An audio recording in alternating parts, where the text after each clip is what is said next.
É isso aí, meus alunos. Voltamos aqui para a nossa revisão. Falamos aí sobre algumas estruturas citoplasmáticas, né?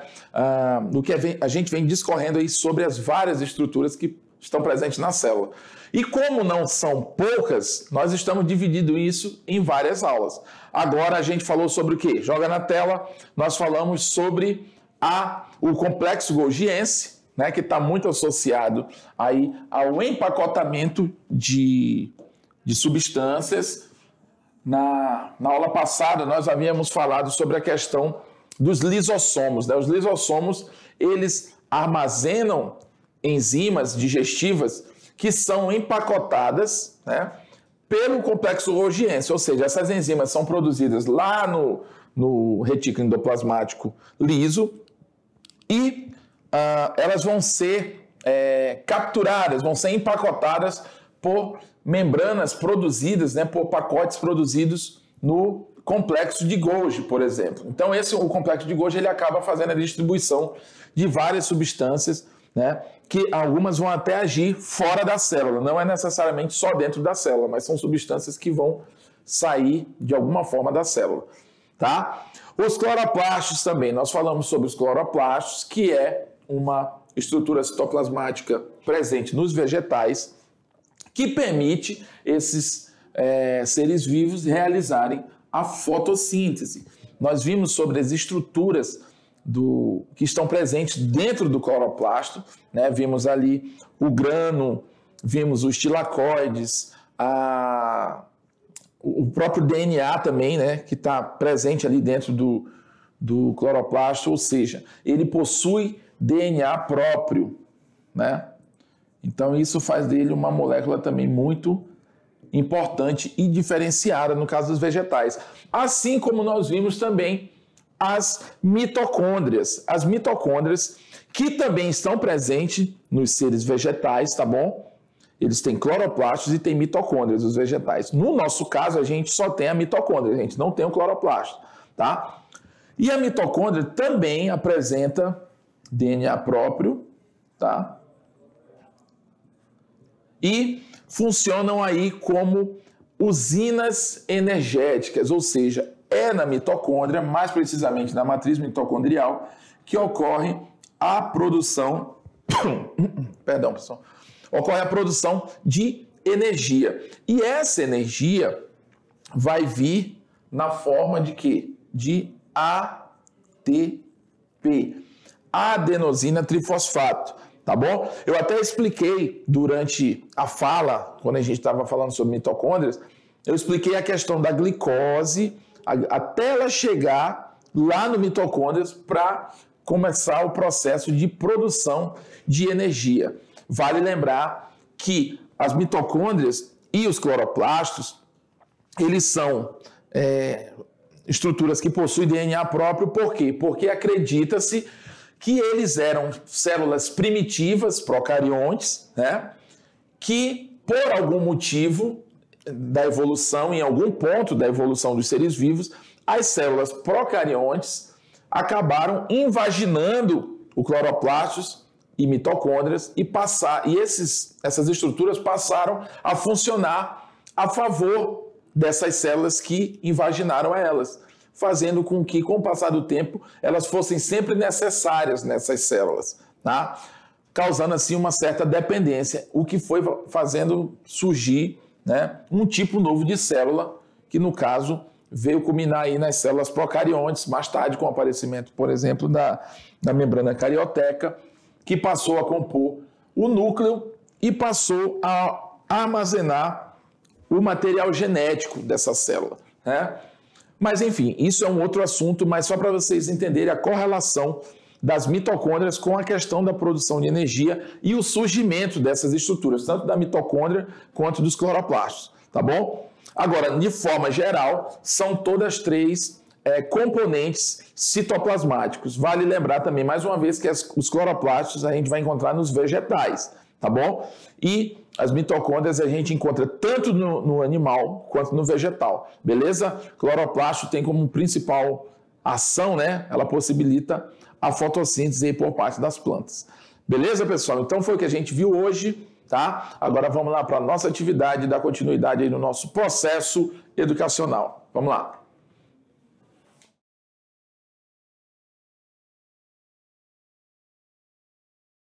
É isso aí, voltamos agora para a nossa atividade. Vamos dar início falando sobre uma questão que já aborda de cara os cloroplastos. Quando você tiver, no seu decorrer do ensino médio, você vai muito ouvir falar em fotossíntese, no que diz respeito à produção de energia. E a fotossíntese geralmente, não vou dizer geralmente, mas ela é muito forte a chance de cair sobre ela no Enem. Tá bom? E quando cai no Enem, não vai perguntar lá para você como ocorre a fotossíntese. Não vai perguntar assim. Vai contextualizar uma determinada situação na qual vai exigir o seu conhecimento, tá? Sobre esse processo fotossintético, que é um processo tão importante para a vida no nosso planeta. Então vamos lá dar uma olhada o que tem a primeira questão que fala aí sobre os cloroplásticos, essa estrutura tão importante aí para a vida no planeta. Bom, questão 1. Os cloroplastos, estruturas relacionadas principalmente com a fotossíntese, estão presentes em algas e plantas. Tá? Essas estruturas são delimitadas por duas membranas e são constituídas internamente por uma complexa rede de membranas. Observe a figura a seguir e marque a alternativa que indica corretamente o nome da estrutura indicada pelo número 1, ou seja, aqui nesse número 1, ele quer que você diga que nome é essa estrutura. Lembra que nós falamos durante a aula de uma determinada estrutura que ficava dentro do cloroplástico, ela parece um monte de moedinha empilhada, né? Cada moedinha dessa a gente chama de tilacoide.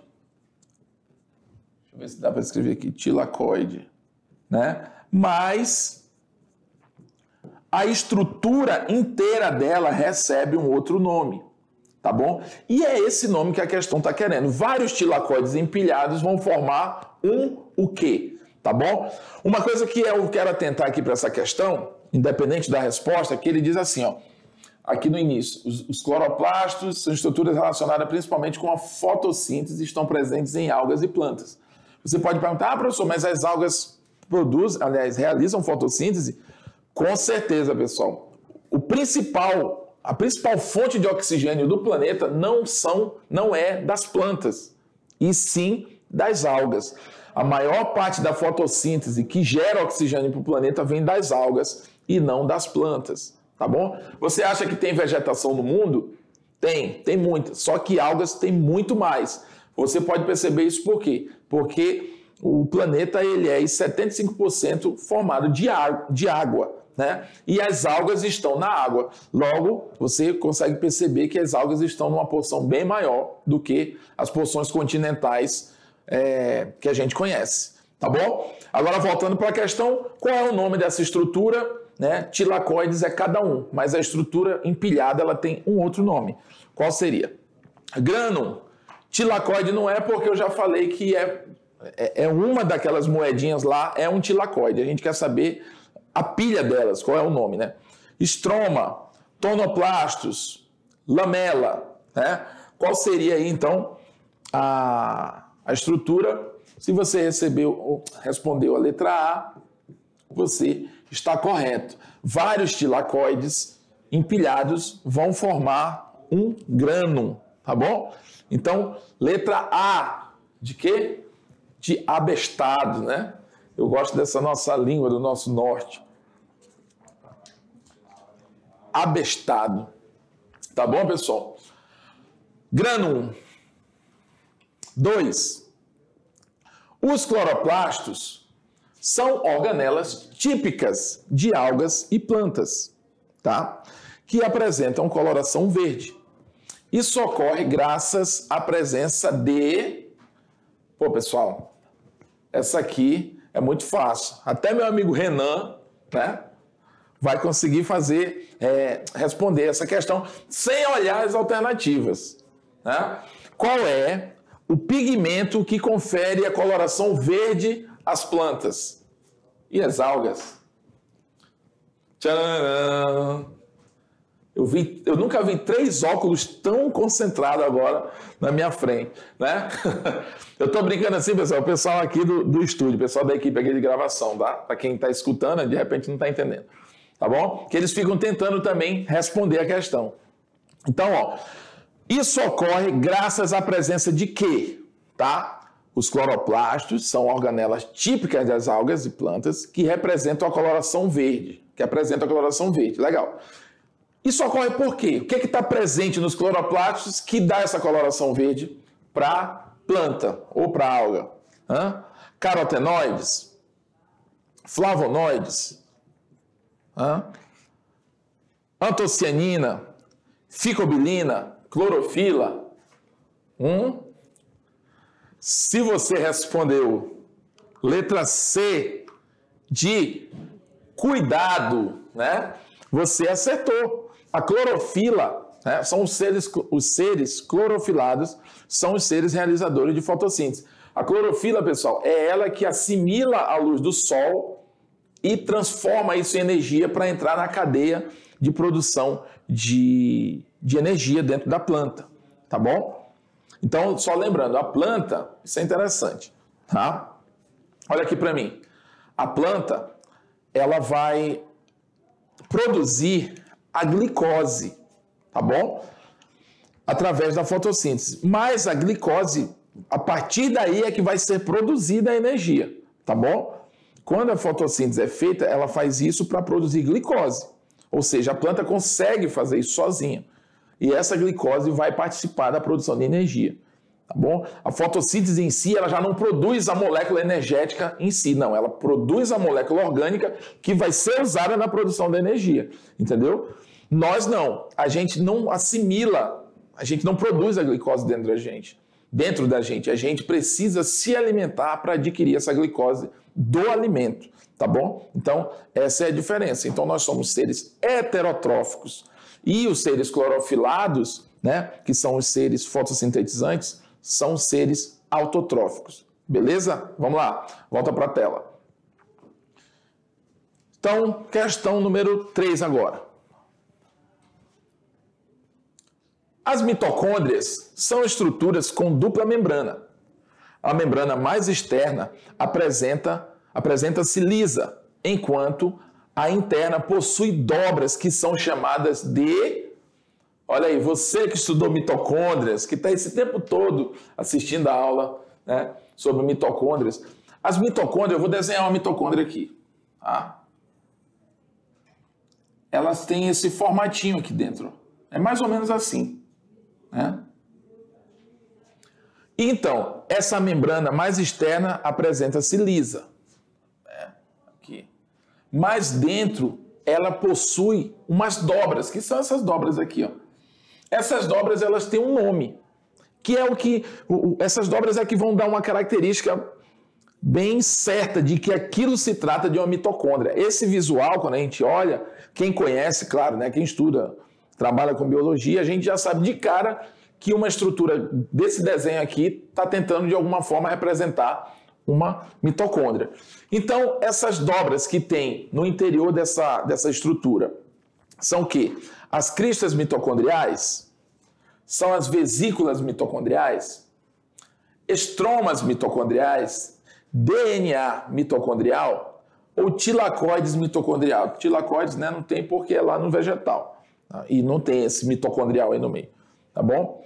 DNA mitocondrial não é uma estrutura. O DNA ele não é uma estrutura que está ali se fazendo dentro da mitocôndria.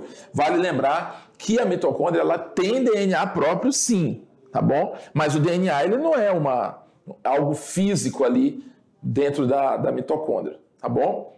Então, se você respondeu vesículas mitocondriais, não seria, estromas também não. Então, crista mitocondrial ou cristas mitocondriais aí no plural, tá bom? Então, letra A de aluguel. 4. O complexo golgiense é uma estrutura formada por vesículas achatadas, dispostas uma sobre a outra, que apresentam um papel fundamental na Qual é o papel... Opa, isso aqui já veio direto já, né? Qual seria, né, o papel do complexo de Golgi?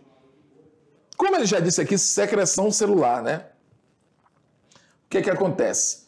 A respiração celular, quem está associado a isso são as mitocôndrias, tá bom? Divisão celular. O que está associado a isso na célula, a gente pode apontar o centríolo. O centríolo é algo que está ligado ali à divisão celular, né? Numa célula procarionte, mesossomos, enfim, né? O que não vem ao caso aqui. Fotossíntese está associado aí com ao cloroplasto, produção de energia. Tá? E síntese de proteína, né, não tem nada a ver com a questão do complexo de Golgi. O complexo de Golgi ele pode sim até funcionar como um empacotador de proteínas que são produzidas, né, de alguma forma lá no RNA ribossômico, no retículo endoplasmático liso. Isso pode acontecer, mas não é uma função dele sintetizar proteínas. Isso aqui é do ribossômico, RNA ribossômico ou os ribossomos de uma forma geral, tá bom? Então, secreção celular, que automaticamente vão virar excreção em algum momento, tá bom? Quando a gente tem lá o lisossomo lá, que ele vai degradar a partícula que foi fagocitada pela célula. Esse fagócito, né, esse pedaço essa bactéria que foi fagocitada, ela vai ficar presa dentro de uma bolsa, que são os lisossomos, que vai conter enzimas digestivas, né? Lá nessa bolsa ele vai ser digerido e essa célula vai botar para fora isso, como uma excreção, num processo chamado plasmocitose, que não está aqui na tela agora, mas a gente estudou sobre isso, né, nos tipos de transporte pela membrana, tá bom? Então, letra E de estude.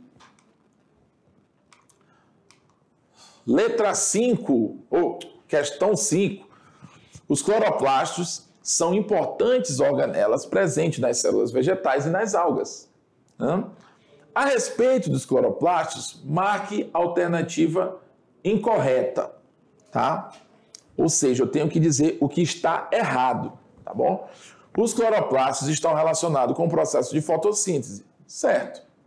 Né? No interior dos cloroplastos encontramos a clorofila, um pigmento de cor verde, certo? No interior dos cloroplastos encontramos estruturas em formas de vesículas achatadas que são chamadas de grânum. Essa aqui está meio confusa. Vamos ver o resto. D. O estroma é um fluido viscoso que preenche o cloroplasto. Certo. É como se fosse uma espécie de citoplasma do cloroplasto, né? É o estroma. Os cloroplastos são revestidos por dupla camada, ou dupla membrana, né? Certo? Então a C realmente, ela não está parecendo confusa, ela está errada. Por quê? Porque no interior do cloroplasto encontramos estruturas de forma de vesículas achatadas, que são chamadas de grano, não são grano. As vesículas achatadas são tilacoides. Entendeu? Tilacoides. E vários tilacoides juntos, um sobre o outro, vai ser o que a gente chama de grano. Aí sim, entendeu? Eles empilhados sim, eles são grano, mas as vesículas achatadas não são, né? Por si só o grano. Beleza, pessoal? Então, essa foi a nossa quinta questão. Espero que vocês tenham conseguido diferenciar o que, por exemplo, é um tilacoide, o que é um grano, perceber a importância dos cloroplastos para as células vegetais e para as algas, né? Vale eu reforçar aqui para vocês que os seres fotossintetizantes produzem sim o oxigênio. As plantas produzem oxigênio, sim, mas a grande porção de oxigênio que está no nosso planeta vem da água, através da fotossíntese das algas. tá bom? Do ambiente aquático e não do ambiente vegetal. Fica a dica, agora você está sabendo, as plantas são importantes, mas as algas com relação ao oxigênio são mais ainda. Beleza? Complexo de Golgi também, falamos nessa aula, mitocôndrias, enfim. Está tudo esclarecido por hoje, vamos para a próxima aula.